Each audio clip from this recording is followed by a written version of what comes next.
Ibinahagi ni Vice President Sara Duterte ang kanyang mga dahilan sa likod ng kontrobersyal niyang pag-endorso kina re-electionist Senator Amy Marcos at Representative Camille Villar. Isang hakbang na naglalayong magsulong ng isang mas matatag at progresibong bansa. Si Jason Rubrico sa balita.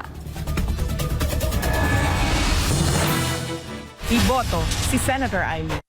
Kay Camille Villar, panatag ako. May magandang bukas na parating.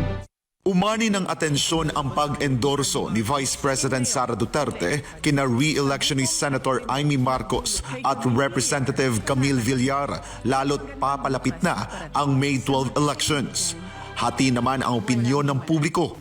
May ilang natuwa, ang iba nagtaka at nabigla. Pero ang lahat nag-aabang ng sagot at paliwanag mula sa pangalawang Pangulo para sa tanong na bakit. Nitong 21 ng Abril, sa pamamagitan ng isang opisyal na pahayag, nilinaw ni VP Sara ang dahilan ng kanyang suporta para sa dalawang kandidato. Ayon sa kanya, ang mga kandidatong kabilang sa Duterte kasama sina Marcos at Villar ay may iisang layunin at yon ay ang pagkakaroon ng isang mapayapa at maunlad na bansa. Dagdag pa ni VP Sara, ang vision na ito, aniya, ay sapat na upang mabuwag ang mga pader ng pagkakahati-hati sa politika. May komento naman ang mga kilalang kaalyado ng mga Duterte sa pag-endorso ni VP Sara kina Amy at Camille. Isa na rito, si dating Presidential Legal Counsel, Attorney Salvador Panelo. Meron ng mga kadahilanan si VP Inday Sara. Igalang ho natin ko naman ang mga kadahilanan. Nagsalita rin si Attorney Harry Roque, partikular na sa endorsement ng pangalawang Pangulo kay Amy Marcos. Dumarating yung punto na kinakailangan mo nilang pagkatiwalaan mo yung mga pinaniniwalaan mo talaga eh.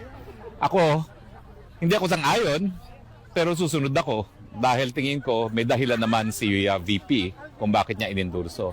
Siguro yan ay may kinalaman sa impeachment, siguro may pangangailangan na i-expand pa niya ang base niya. Whatever the reason is, susuporta ako kay VP, hindi kimangga.